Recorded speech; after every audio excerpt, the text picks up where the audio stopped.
Graça e paz. Seja bem-vindo ao canal O Poder da Proclamação. Assim também ocorre com a palavra que sai da minha boca. Ela não voltará para mim vazia, mas fará o que desejo e atingirá o propósito para o qual a enviei. A palavra de Deus, ela nunca volta vazia. Isaías 55:11. E este evangelho do reino será pregado em todo o mundo como testemunho a todas as nações. Então virá o fim. Mateus 24:14. E vi o céu aberto, e eis um cavalo branco, e o que estava sentado sobre ele chama-se Fiel e Verdadeiro, e julga e peleja com justiça. Apocalipse 19:11. E a última palavra que Jesus disse através da visão de João no Apocalipse: aquele que testifica estas coisas diz: certamente cedo venho. Amém. Ora vem Senhor Jesus. Audiolivro O Soldado Cristão. O reino de Deus é tomado por violência, por Thomas Watson. Capítulo 2. O cristão deve fazer violência a Satanás. As manobras de Satanás contra o crente. Satanás se opõe a nós tanto pela violência aberta quanto pela traição secreta. Satanás se opõe pela violência aberta. Nesse aspecto, ele é chamado de dragão vermelho. Satanás se opõe por traição secreta. Nesse cenário, é chamado de antiga serpente. Vê Apocalipse 12:3-9. Lemos nas Escrituras sobre seus laços e dardos. 1 Timóteo 3:7, Efésios 6:16. Ele fere mais pelos laços do que pelos dardos. 1. Sua violência. Ele trabalha para invadir o castelo do coração. Agita paixão, luxúria e vingança. São chamados de dardos inflamados. Efésios 6:16. Porque muitas vezes incendeiam a alma. Satanás, em relação à ferocidade, é chamado de leão. Sede sóbrios, vigiai, porque o diabo, vosso adversário, anda em derredor, bramando como leão, buscando a quem possa tragar ou devorar. 1 Pedro 5:8. Não disse Crisóstomo a quem possa morder, mas devorar. 2. Sua traição. O que não pode fazer pela força, ele se esforçará para fazer por fraude. Satanás tem vários artifícios sutis que usa para tentar. Ao adequar as tentações à compleição e ao temperamento do indivíduo, Satanás estuda nossa constituição e lança iscas adequadas. Ele conhecia o coração cobiçoso de Acã e o tentou com uma cunha de ouro. Josué 7. Ele tenta o homem confiante com a beleza. Outra sutileza de Satanás é atrair os homens para o mal sob um pretexto de bem. O pirata provoca danos ao ostentar cores falsas. O mesmo acontece com Satanás, ostentando as cores da religião. Ele instiga alguns homens a ações pecaminosas e os convence de que virá muito bem disso.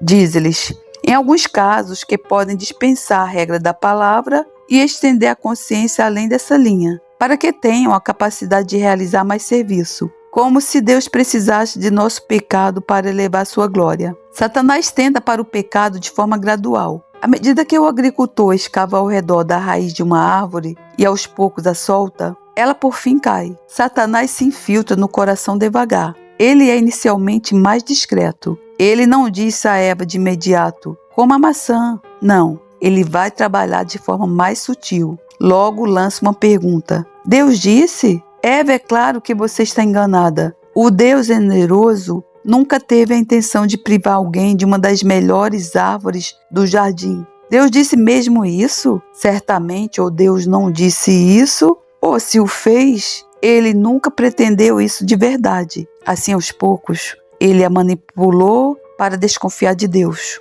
E ela, por fim, pegou do fruto e comeu. Preste atenção aos primeiros movimentos de Satanás para o pecado, que parecem mais discretos. Princípios obsta, impedido desde o princípio.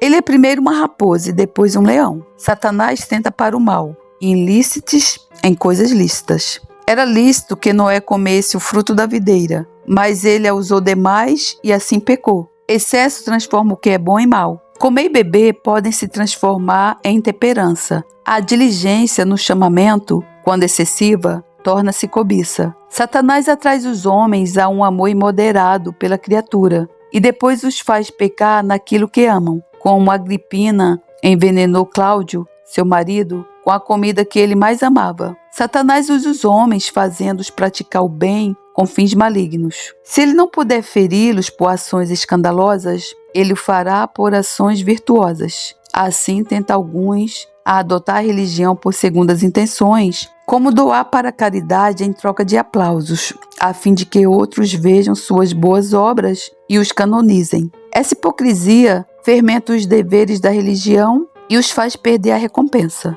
O diabo persuade os homens para o mal por meio daqueles que são bons. Isso gera um brilho sobre suas tentações e as torna menos suspeitas. O diabo tem feito uso às vezes dos homens mais eminentes e santos para promover suas tentações.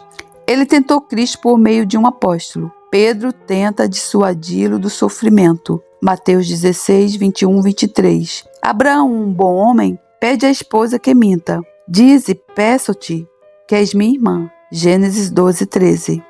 Oferecendo resistência ao inimigo. Essas são as sutilezas de Satanás ao tentar. Bem, em tais pontos, devemos fazer violência a Satanás, pela fé ao qual o diabo resistir firmes na fé. 1 Pedro 5,9. A fé é uma graça sábia e inteligente. Ela pode ver um anzol sob a isca. É uma graça heróica. É dito dela, acima de tudo, que apaga os dardos inflamados de Satanás.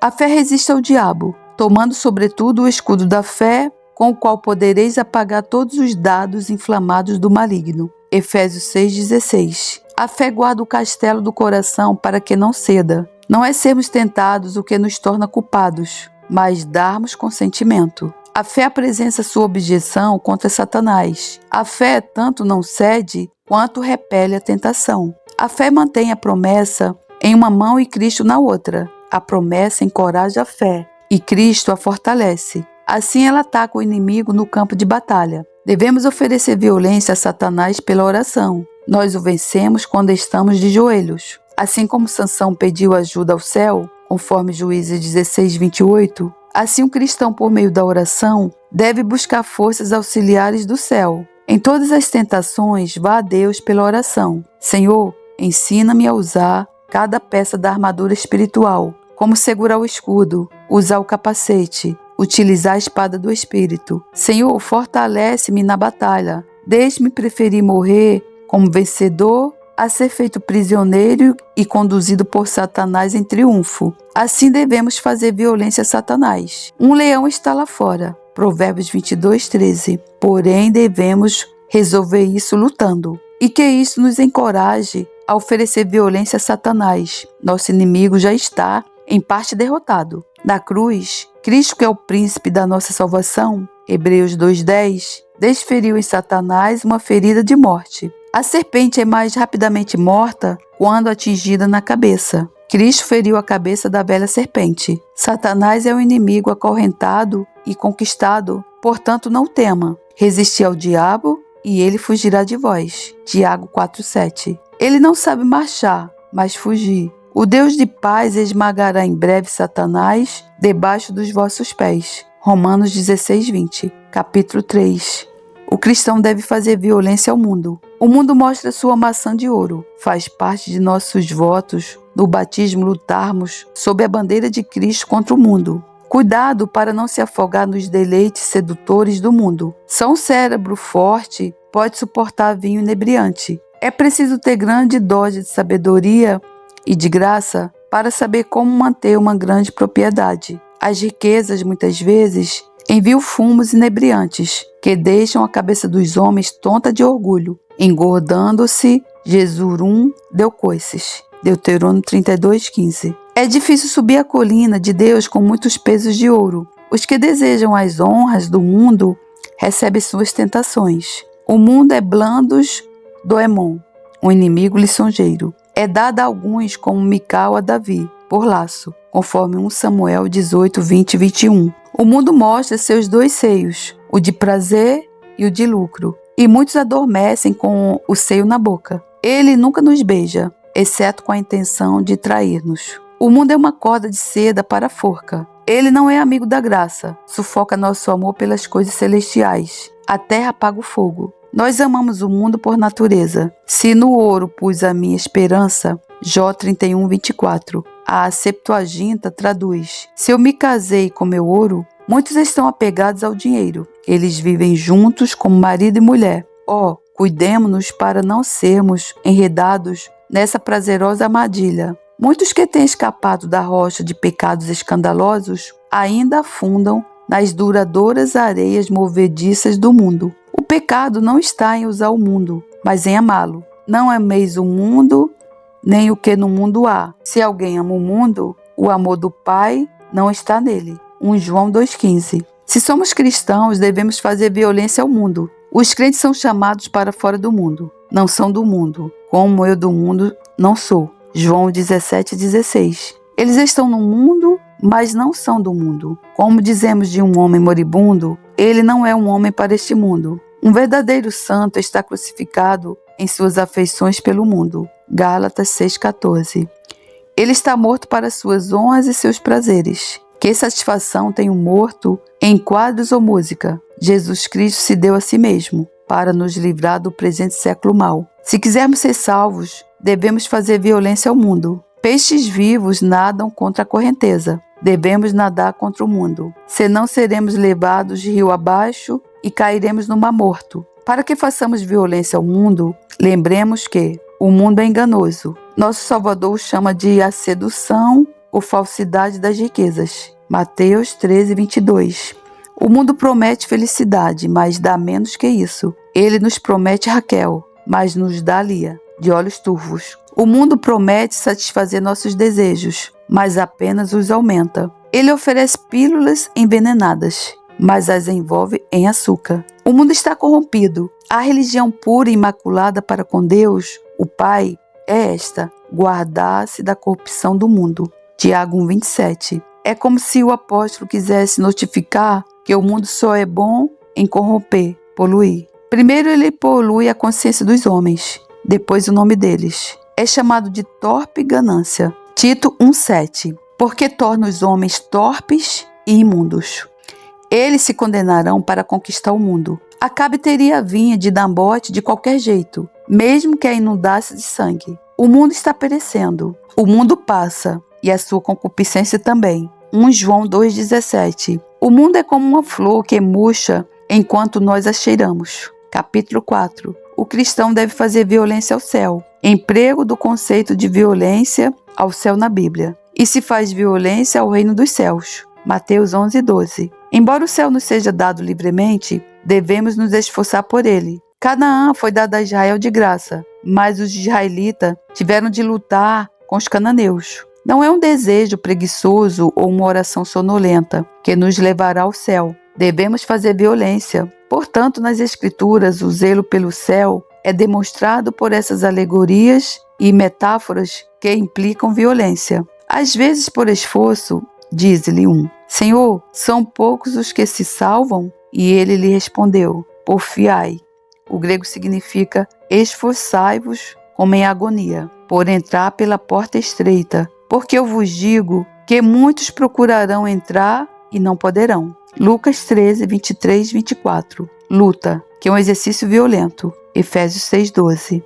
Nós devemos lutar contra um corpo de pecado e contra os poderes do inferno, correndo em uma corrida. Correi de tal maneira que o alcanceis. 1 Coríntios 9, 24. Temos uma longa corrida da terra ao céu, todavia pouco tempo para correr. Em breve o sol se porá, portanto corramos. Em uma corrida, não apenas se abandona todo o peso que a impeça, mas empenha-se toda a força do corpo. Estica-se cada junta para que os seus homens sejam compelidos com toda a rapidez a alcançar o prêmio. Assim Paulo prosseguiu em direção ao alvo. Filipenses 3,14. Porém, onde essa santa violência pode ser encontrada? Muitos se tornaram incapazes de correr essa bendita corrida.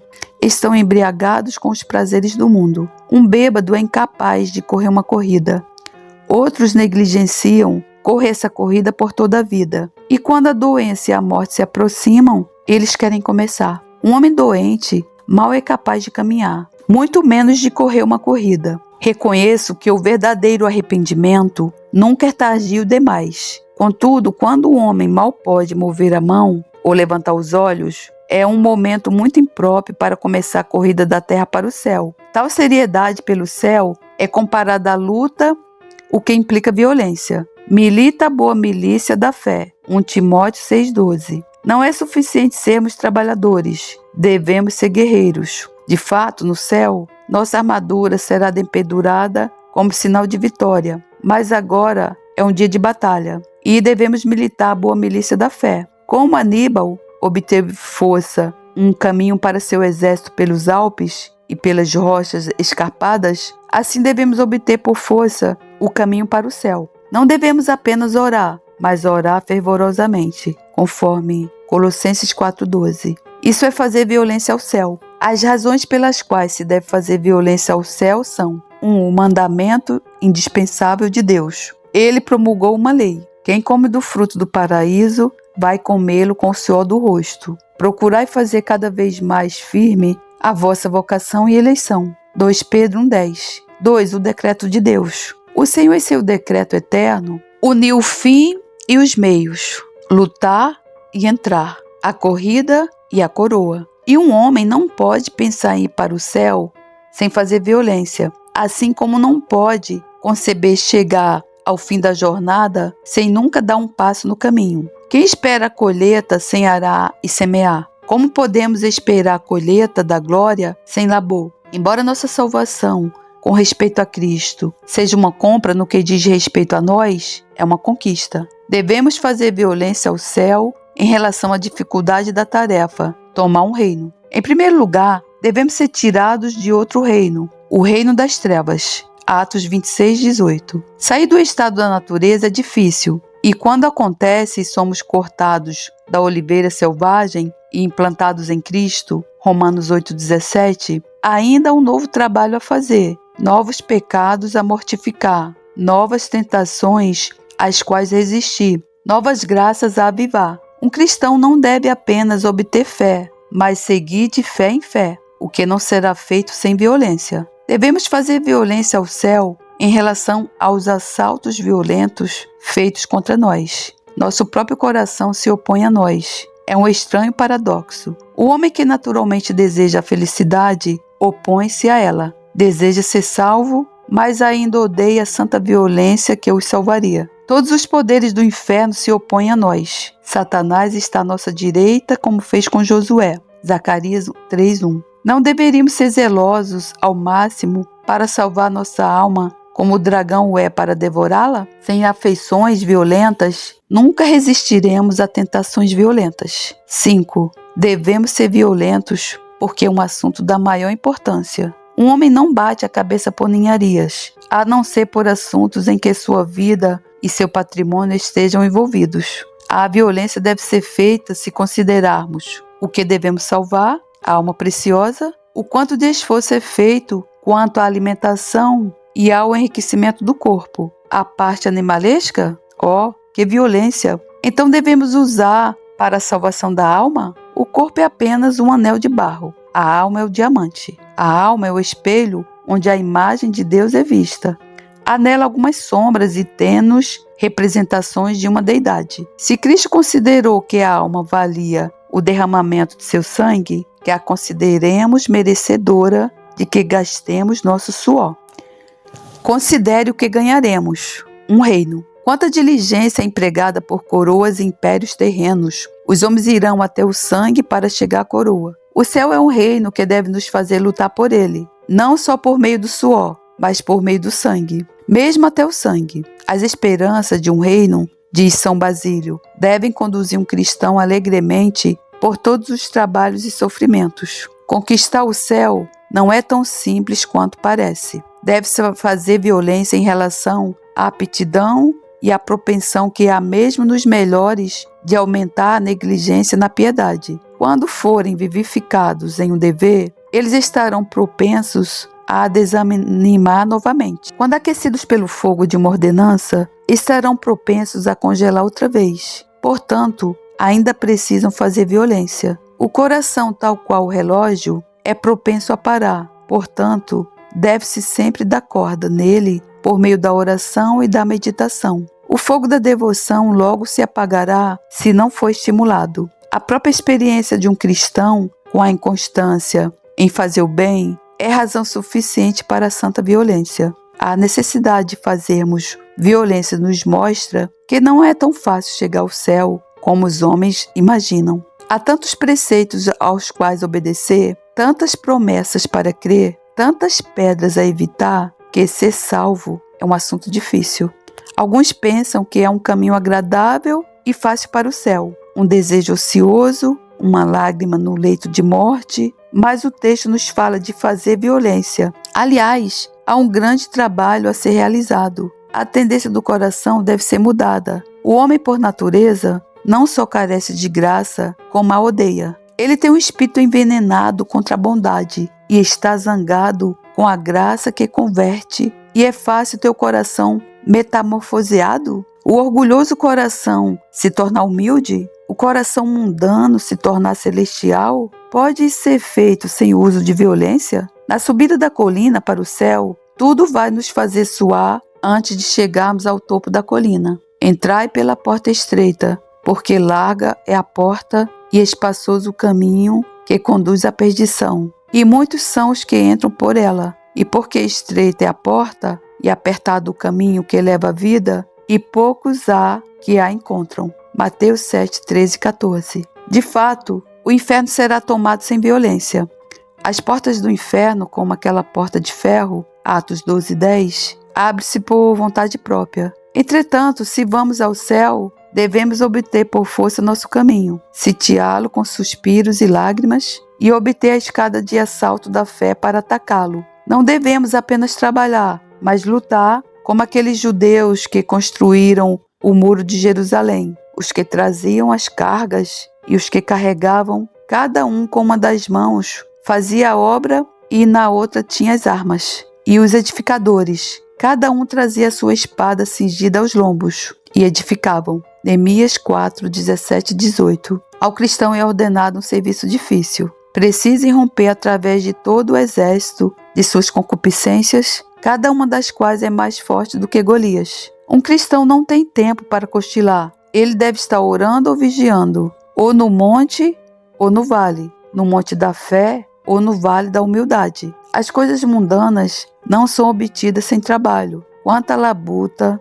há em uma oficina, que suores existem no forno. E nós pensamos que o céu será obtido sem labor? Os homens cavam em busca de minhocas e não de ouro? Aqueles que estão no céu estão ocupados. Muito mais devem estar os que caminham para lá. Os anjos são espíritos ministradores. Hebreus 1,14. As asas dos serafins são muitas, a fim de nos mostrar quão velozes eles são no serviço a Deus. Se os anjos no céu estão ocupados em nobres e honrosas ocupações, quão diligentes nós devemos ser, já que estamos subindo a coluna de Deus e ainda não chegamos ao estado da glória. É a obra da salvação tão fácil? Um homem pode ser salvo por um desejo fraco? Pode saltar para fora dos braços do diabo em direção a Abraão? Ah, não. Deve fazer violência. Alguns pensam que a graça gratuita os salvará, mas a salvação está no uso dos meios. Vigiai e orai.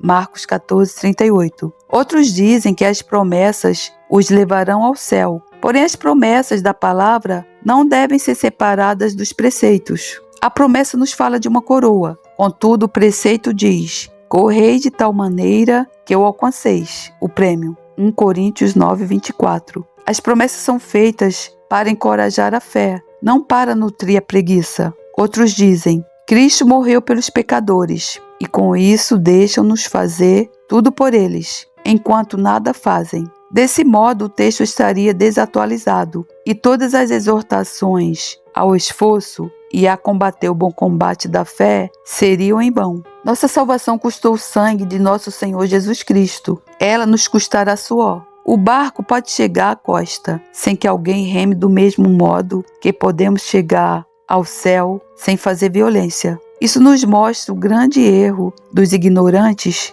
que pensam que o mero cumprimento dos deveres, ainda que de maneira tão leve e superficial, é o suficiente. O texto nos fala de fazer violência. No assunto da oração, as pessoas pensam que é bastante proferir algumas palavras, embora o coração esteja sonolento o tempo todo. Que violência é feita aqui? Cristo, posto em agonia, orava. Lucas 22, 44. Muitos, quando oram, estão mais em letargia do que em agonia. Jacó lutou com o anjo em oração. Gênesis 32, 24. O incenso deveria ser colocado sobre brasas ardentes.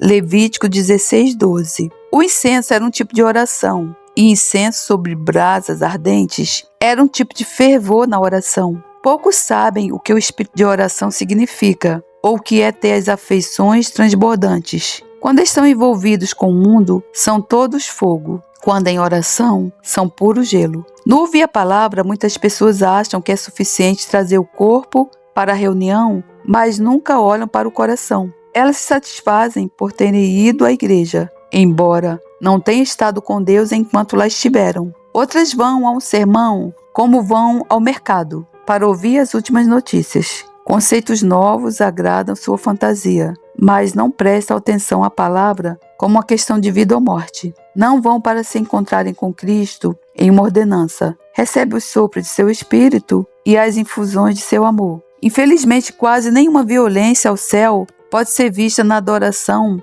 da maioria das pessoas. Em todos os sacrifícios da lei havia fogo. Como podem ser aceitos os deveres que não têm fogo em si? Nenhuma oferta de violência. Um correto discernimento sobre a moderação. Se deve ser feita violência ao céu, isso nos mostra quão perigosa é a moderação na piedade. Violência e moderação são duas coisas diferentes. De fato, o equilíbrio nas coisas do mundo é louvável. Devemos moderar nossos desejos mundanos. Os que usam deste mundo como se dele não abusassem. 1 Colossenses 7,31. Podemos, como Jonatas, mergulhar a extremidade da vara no mel, mas não a enfiar mais do que isso. 1 Samuel 14, 24, 27. Nesse sentido, moderação é bom, mas moderação em questões de piedade prática é pecaminosa. É o contrário de fazer violência. Moderação no que diz respeito ao mundo significa não ser muito zeloso, nem muito feroz quanto ao céu. Moderação é não se aventurar na religião além do que pode coexistir com a autopreservação. Como o rei de Navarra, disse a Beza, ele não avançaria no mar além do ponto em que pudesse ter certeza de retornar com segurança à terra. Ficar do lado quietinho da cerca viva é um artigo principal no credo dos políticos. Moderação, do ponto de vista do mundo, é neutralidade. A pessoa moderada encontra um meio termo entre o rigor e a profanação. Ela não se inclina nem para o deboche, nem para a pureza. Foi o conselho que Calvino deu a Melancton, que ele não deveria ser tão apegado ao nome de moderado, pois, por fim, perderia todo o seu zelo. Ser morno em matéria de piedade está longe de fazer violência ao céu. Ser, pois, zeloso e arrepende-te. Apocalipse 3,19. Se alguém nos perguntar por que somos tão violentos, digamos-lhes que é por causa de um reino. Caso nos pergunte por que nos empenhamos tanto nos caminhos da piedade, respondamos-lhes que estamos correndo uma corrida celestial e em ritmo suavemente moderado, nunca ganharemos o prêmio. A moderação tem feito muitos perderem o céu. Eles não se empenharam o suficiente, também chegaram tarde, como as virgens loucas, quando a porta já estava fechada. Mateus 25, 1 a 13. Capítulo 5. Flechas de reprovação e apostasia. A partir desses textos, quero destacar várias flechas de reprovação. Reprovação do comportamento negligente do cristão. 1. Reprovam os preguiçosos cristãos professos que estão assentados em seus joelhos. Eles fazem uma profissão preguiçosa de piedade, mas não usam violência. São como os lírios que não labutam nem fiam. Mateus 6, 28. A lesma, por causa da lentidão, foi contada entre os animais impuros. Levítico 11, 30.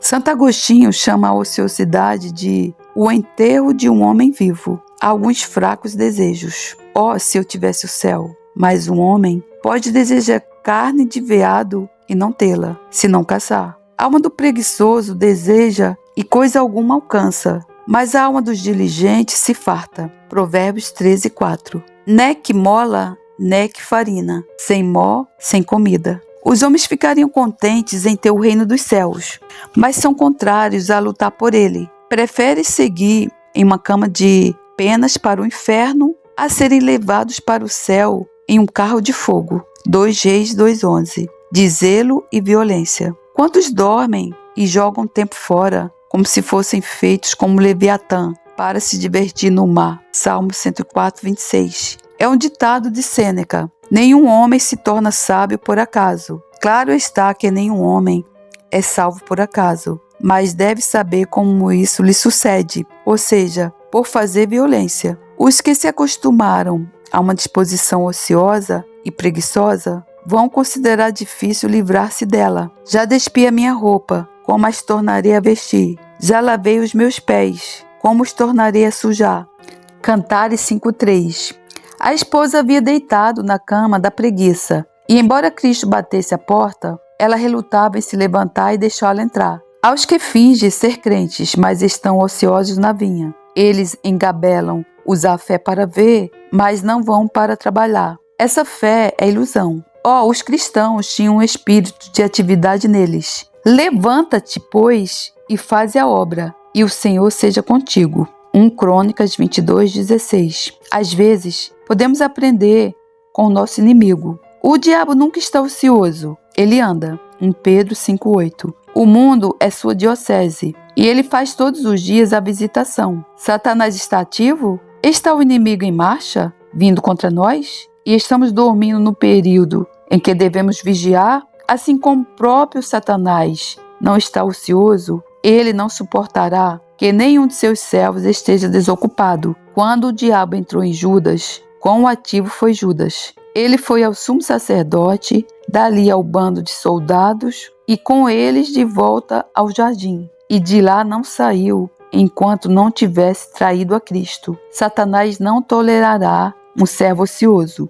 Achamos que Deus o fará? Como os pagãos se levantarão em julgamento contra os cristãos preguiçosos? Que empenho os pagãos dedicaram aos Jogos Olímpicos, correram por uma guirlanda de flores e nós ficamos parados. Nós que corremos por uma coroa de imortalidade? Sem dúvida, se apenas os violentos tomam o céu, a pessoa ociosa nunca chegará lá. Deus não faz diferença entre esses dois, o preguiçoso e o perverso, mau e negligente servo. Mateus 25:26. Reprovação do comportamento formalista do cristão. 2. Reprovam o formalista, que submete toda a religião a gestos, vestimentas e emblemas de devoção, e pensa que isso lhe dará direito ao céu. Tens nome de que vives e estás morto. Apocalipse 3:1. A forma e o aspecto exteriores do cristianismo são julgados como sendo tudo o que é necessário. 2. É um meio de manter o crédito dos homens no mundo. Se fossem visivelmente profanos, os sensatos não chegariam perto deles.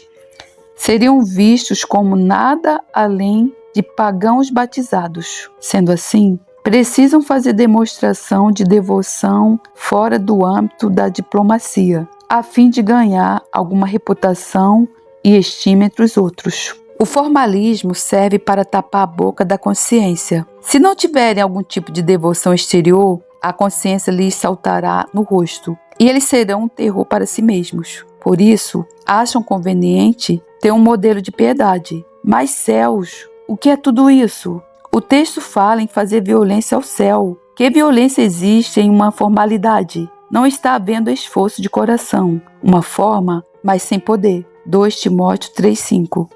Os formalistas ou legalistas são como as estátuas do cemitério. Têm as mãos e os olhos levantados ao céu, mas não têm alma. A devoção do formalista se esgota principalmente em meticulosidades e sutilezas. Ele negligencia o mais importante da lei, o juízo, a misericórdia e a fé. Mateus 23:23. Tem escrúpulos quanto a obsessões supersticiosas, mas não considera o pecado. Tem mais medo de um gato preto cruzando o caminho do que de uma prostituta na cama. Ele odeia a santidade. Cristo não tinha inimigos mais implacáveis do que os fariseus formais legalistas. O formalista só não é violento para perseguir o poder da piedade. Reprovação do mau comportamento do cristão. Reprovam os que são violentos no mau sentido. Eles são violentos pelo inferno, seguem para lá pelo suor das frontes. Cada um se desvia na sua carreira, como um cavalo que arremete com ímpeto na batalha. Jeremias 8, 6b. Um cavalo de guerra corre com fúria, entre armas e canhões. Do mesmo modo, eles se precipitam violentamente no pecado. Os homens são violentos na oposição ao bem e na busca pelo mal. Os homens são violentos na oposição ao bem de várias formas. Eles fazem violência ao Espírito de Deus. O Espírito bate à porta do coração de pecadores. Ele espera até que sua cabeça esteja cheia de orvalho e seus cabelos das gotas da noite. Cantares 5:2. Mas os pecadores repelem e entristecem o Espírito e mandam embora essa pomba da arca de sua alma. Vós sempre resistis ao Espírito Santo. Atos 7:51. O Espírito oferece graça ao pecador e o pecador faz violência ao Espírito. Eles foram rebeldes e contristaram o seu Espírito Santo. Isaías 63:6. Mas que o Senhor não desista de lutar. Deus, que está disposto a entrar quando formos receptivos a Ele, não prometeu voltar se o repelirmos de modo insensível. Eles fazem violência à consciência. A consciência é o pregador de Deus no coração. Esse pregador não pode lisonjear. Fala aos homens do orgulho da cobiça, do abuso da misericórdia deles. Contudo, em vez de serem violentos contra seus pecados, fazem violência à consciência. Eles a silenciam e a aprisionam. Mas como o profeta Zacarias, que quando estava mudo, pediu um quadro de escrever e escreveu. Assim, quando não for autorizada a falar, a consciência escreverá. Lucas 1:63. Ela resiste os pecados dos homens e quando diante da morte eles forem forçados a ler a escrita, isso fará com que o coração deles estremeça e os joelhos batam um contra o outro. É muito comum os homens oferecerem violência à consciência. E qual será o resultado? Aqueles que não ouviram a voz da consciência, por certo sentirão o verme da consciência. Louvado seja Deus, poderoso Deus, majestoso Rei da glória, Senhor dos senhores. Toda honra e toda glória a Ti, Senhor. Obrigado, Pai amado, por esse ensino. Que ensino grandioso, esplendoroso, Senhor, desse servo do Senhor. Pai, obrigada, Senhor, pelo Senhor ter levantado tantos homens santos de Deus, homens de oração, homens de fervor, homens que abdicaram de suas vidas, assim como o apóstolo Paulo, para fazer a Tua obra. E o Senhor os chamou e os capacitou. Então, Deus, toda honra e toda glória a Ti, Senhor. Obrigada, Deus, por esse ensino. Senhor, que esse ensino tão abençoador possa ser guardado, Senhor, nos nossos corações. Não é na nossa mente, é no nosso coração. Que nós possamos dar moradia a esse ensino. Que nós possamos, Senhor, ver que realmente a porta é estreita. Que para chegar ao reino dos céus, nós precisamos usar a força, Senhor. Nós precisamos usar a força desde quando a gente dá o primeiro suspiro de manhã que o Senhor permite, assim como a gente dorme, né? Então, Senhor, nos ajuda, Senhor, porque sem a ajuda do Espírito Santo de Deus, nós não somos nada, Senhor. Nós não somos ninguém. Nós somos um barro. Nós somos pó, Senhor. Se o Espírito Santo de Deus não nos ajudar, nós não podemos sequer levantar, Senhor, de manhã. Senhor, nos ajuda. Nos ajuda a ser homens e mulheres de orações, de fervor, homens que meditem na Tua palavra, homens que ruminam na Tua palavra dia e noite, noite e dia, homens que buscam o reino de Deus diuturnamente, sem cessar. Senhor, o diabo ele não para, o maligno ele não para. Ele anda ao derredor da terra buscando a quem possa dragar dia e noite. Assim, Senhor, temos que ser nós, os Teus servos. Nós não podemos parar, Senhor.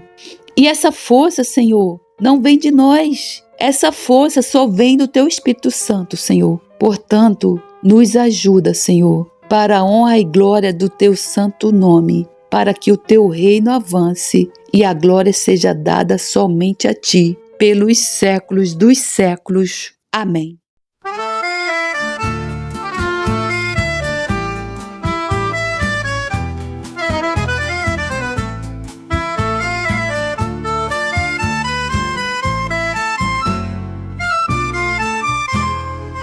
A resposta branda desvia o furor, mas a palavra dura suscita a ira. A língua dos sábios adorna a sabedoria, mas a boca dos tolos derrama a estultícia. Os olhos do Senhor estão em todo lugar, contemplando os maus e os bons. A língua benigna é árvore de vida, mas a perversidade nela deprime o espírito. O tolo despreza a instrução de seu pai, mas o que observa a repreensão se haverá prudentemente. Na casa do justo há um grande tesouro, mas nos ganhos do ímpio há perturbação. Os lábios dos sábios derramam o conhecimento, mas o coração dos tolos não faz assim. O sacrifício dos ímpios é abominável ao Senhor, mas a oração dos retos é o seu contentamento. O caminho do ímpio é abominável ao Senhor, mas ao que segue a justiça ele ama. Correção severa apara o que deixa a vereda, e o que odeia a repreensão morrerá. O inferno e a perdição estão perante o Senhor. Quanto mais os corações dos filhos dos homens, o escarnecedor não ama aquele que o repreende, nem se chegará aos sábios.